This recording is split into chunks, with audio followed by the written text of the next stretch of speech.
পাঠ করছি ঈপ্সিতা মিত্রের লেখা গল্প একলা আকাশ। এখন সকাল ৯:৩৭। দিনটা সোমবার। একে অফিস টাইম, তার উপর মাসের ১ তারিখ। ব্যান্ডেল লোকালে এই সময়টা প্রচণ্ড ভিড়। লোক প্রায় ঠাসাঠাসি করে দাঁড়িয়ে, পা রাখারও জায়গা নেই বিশেষ। তবে কি আর করা যাবে, পেটের টানে ছোটাই তো কাজ। যে যতই ঘুম চোখে হোক, রবিবারের আলিস্যি শরীরে লেগে থাকুক, চাকরি তো সে কথা শুনবে না। তাই সপ্তাহের প্রথম দিন ভোর ভোর উঠে স্নান সেরে কিছু একটা নাকে মুখে গুঁজে ঢুলতে ঢুলতে ছুটে চলার নামই জীবন। এর মধ্যে বছর ৫০-এর সুবিনয়বাবু, যে ওই গেটের একটু আগে হাতল ধরে ঝুলছে। সেই লোকটার আবার বাড়িতে খুব ঝামেলা। মেয়ের ডিভোর্স কেস চলছে প্রায় ১ বছর ধরে। জীবনটা উকিল, কোর্ট এইসবের পিছনে টাকা ঢালতে ঢালতে শেষ হয়ে গেল ওনার। কি কুক্ষণে যে মেয়েকে ওই শয়তানটার সাথে সম্বন্ধ ঠিক করে বিয়ে দিয়েছিল কে জানে। বাপরে বাপ, বাবা জীবন একেবারে ঘোল খাইয়ে রেখে দিল ওদের। বিয়ের সময় তো এমন ন্যাকা ন্যাকা শান্ত চেহারা, যেন ভাজা মাছটা উল্টে খেতে জানে না। ভোলা ভালা ইঞ্জিনিয়ার, সে যে বাজার থেকে মাছ দরদাম করে কিনে রান্না করে লোকজনকেও খাইয়ে দিতে পারে, এটা সুবিনয়বাবু প্রথমে বিশেষ টের পাননি। টের পেল সেই দিন, যেই দিন মেয়ে আর জামাইকে ফোনে পেল না। মানে জামাইয়ের নাকি লন্ডনে পোস্টিং হয়েছে কোম্পানি থেকে, এই বলে মেয়েকে ওনার কাছে রেখে ২ মাস আর তার কোনো পাত্তা নেই। তারপর অফিস থেকে খোঁজ নিয়ে জানা যায় সেই বাবা জীবন চাকরি ছেড়ে ২ মাস আগেই চম্পট। তারপর অনেক খোঁজ খবর, থানা পুলিশ করে অবশেষে তার হদিশ মেলে। সে এখন ব্যাঙ্গালোর নিবাসী তার গার্লফ্রেন্ডের সঙ্গে। আর এদিকে লন্ডনে যাওয়ার নাম করে সুবিনয়বাবু মানে শ্বশুরের কাছ থেকেও প্রায় ৭ লাখ টাকা খসিয়েছিল, এই বলে যে ওনার মেয়ের জন্য নাকি লন্ডনে থাকার ব্যবস্থা করে আসবে। মানে দুজনে থাকার মতন ছোট্ট একটা অ্যাপার্টমেন্ট ভাড়া নেবে। অফিসের অ্যাপার্টমেন্টে নাকি বউয়ের অ্যালাও না। এই সব গল্প সাজিয়ে সেই কয়েক লাখ টাকাও এখন বাবা জীবনের পকেটে। সেই নিয়েই কেস চলছে দিনের পর দিন, মাসের পর মাস। উকিলের পেছনে টাকা ছাড়াদ্দ থেকে কোর্টে নানা রকম ট্যারাম্যাকা প্রশ্নের মধ্যে পড়ে হ্যারাসমেন্ট। এইসবের মাঝে যখন মেয়েটার বিধ্বস্ত মুখটা দিনের শেষে চোখে দেখতে হয়, তখন মনে হয় একটা সপাটে চর মারি ওই জামাইয়ের মুখে। কিন্তু মনে মনে হাতটাও উঠে থেমে যায়। কোর্টে প্রত্যেক মাসে ওই বাঁদরটার থুড়ি মানে বাবা জীবনের মুখোমুখি হলেও সে তো ধরাছোঁয়ার বাইরেই। আর গায়ে হাত তোলাও আবার একটা ক্রিমিনাল অফেন্স। যদি কোনো ধারা টারা লাগিয়ে আবার একটা উল্টো কেস দিয়ে দেয়, ভেবেই মনে মনে আবার হাতটা নেমে যায় ওনার। আর না চাইতো ওই শান্ত নিরীহ চেহারার মুখোশটা পরে জীবনটা বয়ে বেড়ান সুবিনয়বাবু। তারপর ওই ট্রেনের চ্যানেলে কোনো মতে ঢুকে নিজেকে সামলে, নিজের ওই ভারী অফিস ব্যাগটাকে সামলে যেই মোটা মতন ভদ্রলোক দাঁড়িয়ে ঘামছে, উনি হলেন কমল হালদার, বাড়ি মানকুণ্ডু। তবে ওনার জীবনের সমস্যা আবার শ্বশুর, মানে সুবিনয়বাবুর কেসের ঠিক উল্টো। আসলে কম বয়সে নির্বুদ্ধিতায় আর রিয়েল জীবনে হিরো সাজার একটা অদ্ভুত নেশায় কমলার সাথে প্রেমটা করে ফেলেছিলেন উনি। একেবারে যাকে বলে হোঁচট খেয়ে প্রেমে পড়ে গেছিলেন। কিন্তু তখন জানতেন না কমলার বাবা হচ্ছে একজন সুপারি কিলার, দাগি মাস্তান এলাকার। এলাকা মানে বাঁকুড়ার দিকের। ওই জন্যই কিছু না জেনে প্রেমটা করেছিল কমল। মানে মানকুণ্ডুতে কমলা নিজের মাসির বাড়ি ঘুরতে এসেছিল পুজোতে। তারপর দুর্গাপুজোর মণ্ডপে চোখাচোখি হতেই কমলকে মন মেয়ে লাড্ডু ফুটা। তবে ওই মাহেন্দ্রক্ষণে বোঝেননি উনি যে এটা আসলে লাড্ডু না, জীবনে অ্যাটম বোম ফোটার ইনভাইটেশন এসেছিল। না, শ্বশুর প্রেম করে বিয়ে করতে আপত্তি করেননি কোনো, তবে বিয়ে রাতে একটা আলতো সাবধানবাণী দিয়ে রেখেছিল। যদি কমলার চোখে কখনো জল আসে, তাহলে ওর জীবনে বন্যা বয়ে যাবে। ব্যাস, আর বাকিটা বোঝাতে হয়নি। কমল ভালো স্টুডেন্ট। তারপর থেকেই সকালে চা থেকে রাতের ডিনার মা কমলার অর্ডার মতন কমল রুটিন মেনে টাইমে টাইমে সব কাজ করে দেয়। কাল তো আবার রবিবার ছিল, মাটন বিরিয়ানি, চিকেন চাপ, আমের চাটনি, এইসব মেনু না হলে কমলার দিনটা ঠিক জমে না। তাও কমল একবার মিনমিন করে বিয়ের প্রথম দিকে বলেছিল, কোনো কাজের লোক রাখলে হয় না, যে একটু রান্নার দিকটা দেখে নেবে। তখন কমলা আবদারের সুরে বলেছিল, আমার তো শুধু তোমার হাতে রান্না খেতেই ভালো লাগে সোনা। তাও কমল চেষ্টা করেছিল, আলতো স্বরে বলেছিল, আমি চাকরি সামলে রোজ রোজ রান্না, বুঝতেই তো পারছ। কমলা তখন একটু আলতো হেসে উত্তর দিয়েছিল, না, বুঝতে পারলাম না। আমি যখন বলেছি আমি রোজ তোমারই হাতে রান্না খাবো, মানে তুমিই করবে। এর বেশি বুঝতে ইচ্ছে করলে বাবাকে কল করছি, কথা বলে নাও। না, তারপর আর কোনো কথা বোঝানোর কথা ভাবেনি কমল। বউয়ের রাত দিন কাজের লোকের ডিউটিতে ও আজ অবধি ভালোই করে আসছে। তার সঙ্গে পার্ট টাইম অফিস। জীবনটা যেন চাপে চাপে চাঁপার সন্দেশ হয়ে গেছে। মাঝে মাঝে মনে হয় ওই ওর ছোটোবেলাকার রোল মডেল অমিতাভ বচ্চনের মতো একদিন কমলার বাবার সামনে গিয়ে আপাদমস্তক ঝেড়ে আসতে। কিন্তু তারপর ওনার মোটা গোঁফ, গোল রসগোল্লার মতন চেহারা আর কোমরে ঝোলানো বন্দুকটার কথা মনে পড়লেই অমিতাভ বচ্চন হওয়ার ইচ্ছেটা কেমন ঘুচে যায়। তার বদলে রান্নার নুন চিনি ঠিকঠাক হলো কি না এই টেস্ট করতে করতে জীবনটা কেটে যাচ্ছে আর কি। যাই হোক, এই কমলবাবুর উল্টো দিকে সিটে বসে থাকা লোকটার নাম তমাল সেন। না, মানে তমালবাবু এখন ঠিক বসে নেই। তিনজন মোটা মোটা লোকের শেষে নিজের সরু শরীরটা কোনো মতে টিকিয়ে রেখেছেন আর কি। ওনার জীবনটাও আসলে এরকমই। এই তিনজনের সিটে কোনো রকমের ঠেলে ধাক্কে বসে থাকা 4 নম্বর লোকটার মতোই। তোতলা হওয়াটাই যেন ওনার জীবনের সব থেকে বড় অভিশাপ। একে লোকজন আজকাল রাজধানী এক্সপ্রেসের স্পিডে ছুটছে, সেখানে ওনার লোকাল ট্রেনের মতন কথা। 2 মিনিট বাদে বাদে স্টেশনে এসে আটকে যায়। সেসব শোনার ধৈর্য আর কারই বা আছে।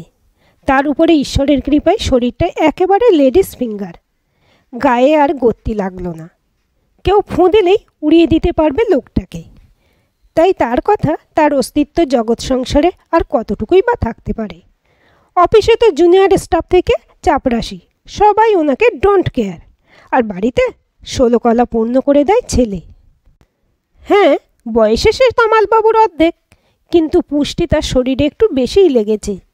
কলেজের ফার্স্ট ইয়ারে পড়ে, তবে দেখে মনে হবে কোনো ভদ্রলোক। তার উপরে গলার আওয়াজটাও সেরকম ভারী, মানে টোটাল তমালবাবুর অপোজিট। উনি যদি ব্যাংকের ডিপোজিট হন তাহলে ছেলে হচ্ছে সুদসহ মোটা টাকার লোন। তাই বাবাকে সে পাত্তা দেয় না বললেই চলে। ক্লাস 11এই আলমারির চাবি চুরি করে 45,000-এর একটা বাইক কিনে নিয়েছে। আর এখন কাজ হলো সেটা চড়ে টোটো কোম্পানি হয়ে ঘুরে বেড়ানো। তার সঙ্গে চুলে জেল লাগিয়ে স্পাইক, মুখে গালাগালি, এইসব তো আছেই। আর বাবা যদি ভুল করেও কিছু বলতে আসে তাহলে তো হয়েই গেল। মানে এই যেমন কালই কি একটা ব্যাপারে তমালবাবু মুখ খুলেছিল। শোন বাবাই, যেটা করছিস তার জন্য কিন্তু ভুগতে হবে সারা জীবন। আর না, আর এগোতে না দিয়েই বাবাই শোনা গলার ভলিউম বাড়িয়ে থামিয়ে দিয়েছিল বাবাকে। আর বেশ রব দেখেই বলেছিল, বেশ করেছি, পিঙ্কিকে পাড়ার মোড়ে দেখে গান গেয়েছি। ওকে আমার হেব্বি পছন্দ। আর তোমার মতন মালগাড়ি তো নয় যে গান শেষ হতে হতে বছর ঘুরে যাবে। কিশোর কুমারের মতন গলা আমার। তুমি নিজের চরকায় তেল দাও, আমারটা নিয়ে বেশি মাথা ঘামিও না, বুঝলে? কথাটা শেষ না করেই বাবাই ঋত্বিক রোশনের মতন ঘরের থেকে বাইকের চাবিটা নিয়ে বেরিয়ে গিয়েছিল ধুম 3 স্টাইলে। আর তমালবাবু ঘরের এক কোণায় চুপচাপ বসেছিল মীনা কুমারী স্টাইলে। মাঝে মাঝে মনে হয় এই চুপচাপ বসে থাকতে থাকতে হয়তো কখনো মৃত্যু চলে আসবে চোখের সামনে। তখনও উঠে আটকানোর আগে চুপ করিয়ে দেবে সে, সারা জীবনের মতন। তবে যাই হোক, ওনার পাশে অনেকটা জায়গা দখল করে বসে থাকা হোমরা চোমরা লোকটা কিন্তু তমালবাবুর থেকে সাইজে আর স্বভাবে একেবারেই আলাদা। লোকটাই 4 জনের ছিটে যেমন ছড়িয়ে ছিটিয়ে বসেছে, সেই রকমই জীবনের সব ব্যাপারে একটু ছড়িয়ে একটু এক্সট্রা জায়গা নিয়েই থাকতে পছন্দ করেন। ওনার নাম পরিতোষ মুখার্জি, সরকারি বড় আমলা। তবে বসগিরিটা অফিসে বাড়িতে সব জায়গায় খাটাতেই সব সময় পছন্দ করেন। ওনার বউ ওনার ছেলে তো ওনার ভয়ে তটস্থ থাকেন যেন। মানে সকালে চা, খবরের কাগজ থেকে রাতে ডিনার, সবই ওনার হাতের কাছে টাইমে চাই। তাই বউ নামের কাজের লোকের যদি কখনো টাইমের এদিক ওদিক হয় তাহলেই চুলের মুঠিতে ধরে একটু ঝাঁকিয়ে দেওয়া, খাট থেকে ধাক্কা মেরে মাটিতে ফেলে দেওয়া, হাতের কাছে পেপার ওয়েট থেকে কাঁটা চামচ যা পাবে সেটাকে ছুঁড়ে মারা, এসব ওনার নিত্যদিনের অভ্যাস। আর এই দৃশ্য দেখে মেয়েও বাবার ভয়ে শতহস্ত দূরেই থাকে দিনের পর দিন। আসলে এই সবার চোখে ওনাকে নিয়ে ভয় ত্রাস এই ব্যাপারটাকে বেশ এনজয় করেন পরিতোষবাবু। সেই জন্যই তো গরিব ঘরের মেয়ে বিয়ে করে এনেছিল।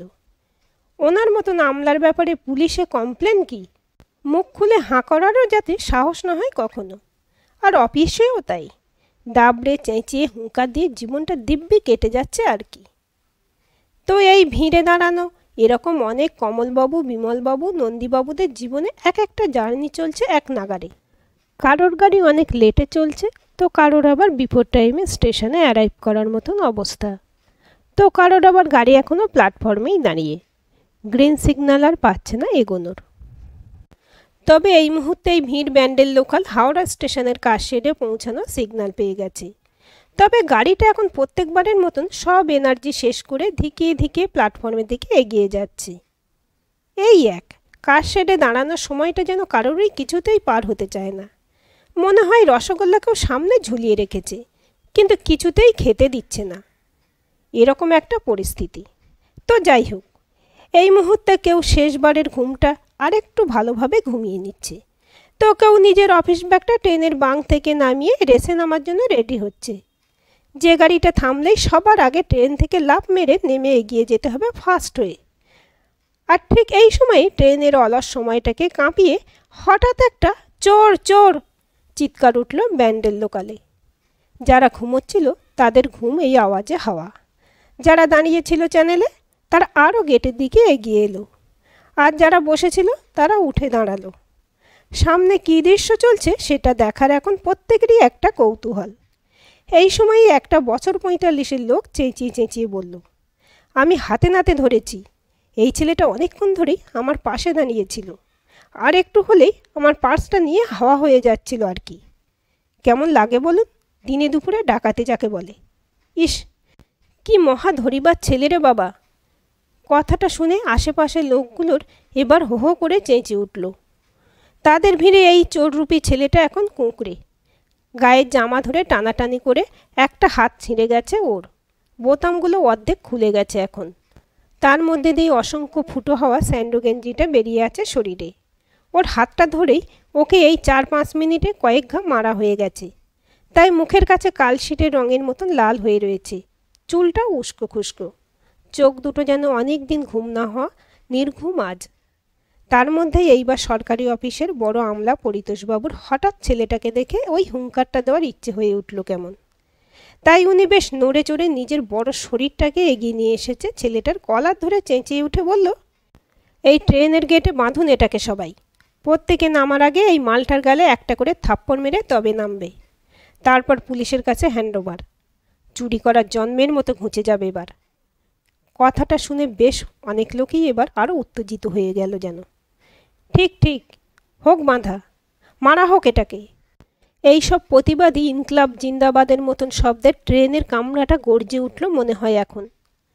আর তার মাঝে ছেলেটার করুণ স্বর, আমাকে মারবেন না, আমি আর করব না কখনো, আমার কথাটা একটু শুনুন, আমাকে পুলিশের কাছে দেবেন না।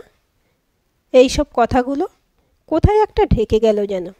পরিতোষবাবুই তারপর লিডার সেজে ছেলেটার কলার ধরে হিঁচড়াতে হিঁচড়াতে ওকে ট্রেনের সামনেটার দিকে নিয়ে এসে রডটার মধ্যে বাঁধল জোরে।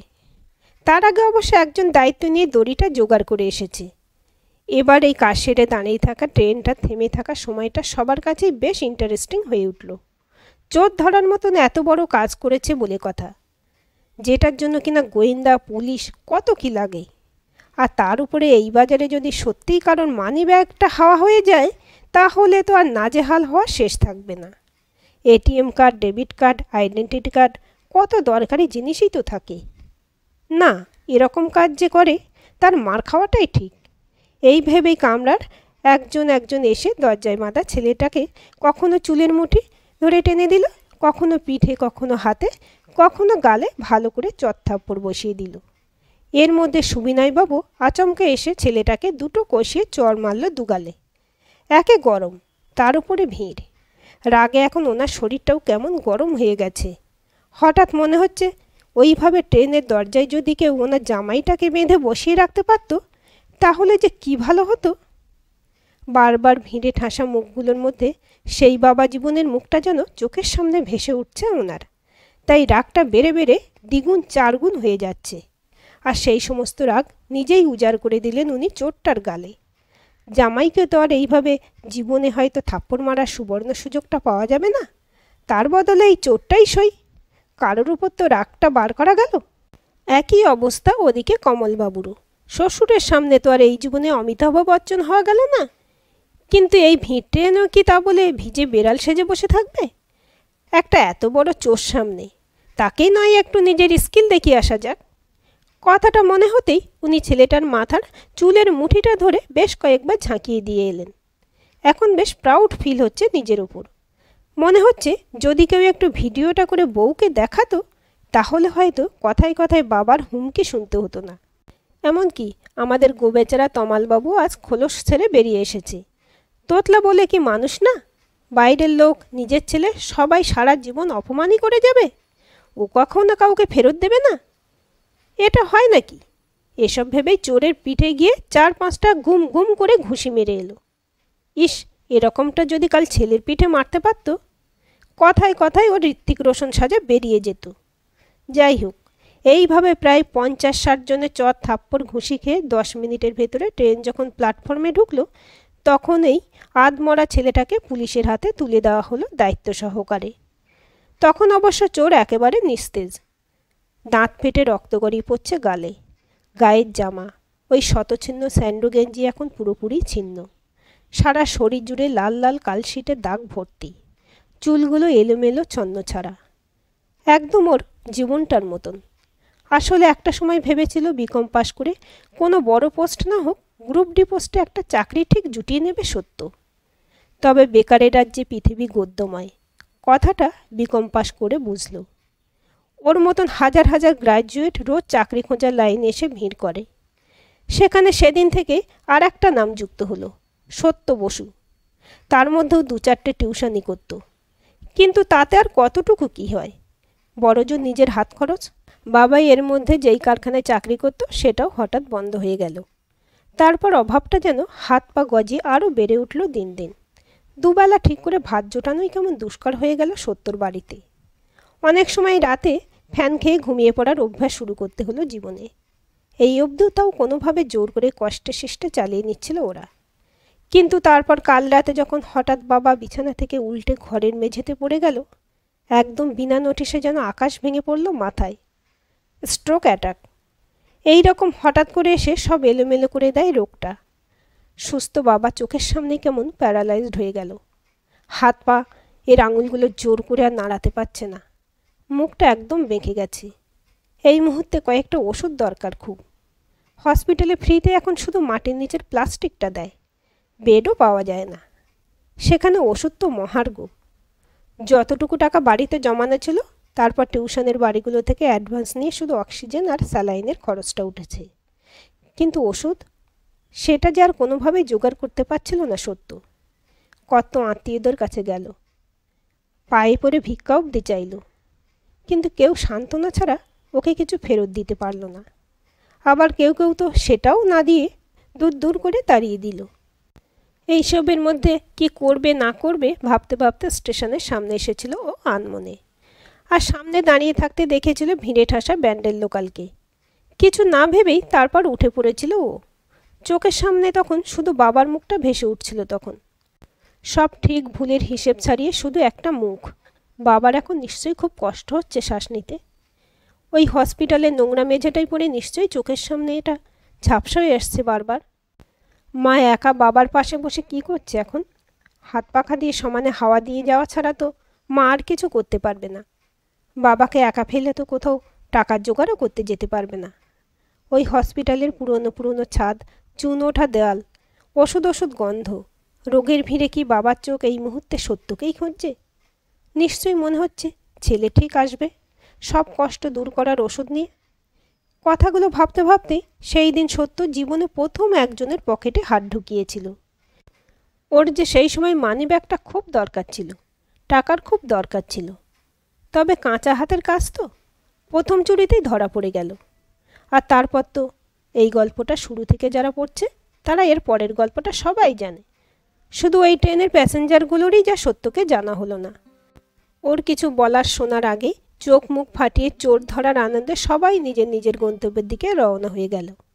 আর সত্য, কিছুদিন আগে গ্রাজুয়েট হওয়া ছেলেটা চোর তকমা মাথায় নিয়ে প্রথম কোনো সরকারি ঘরে অফিসিয়ালি গেল, লক আপে বন্দি সেজে।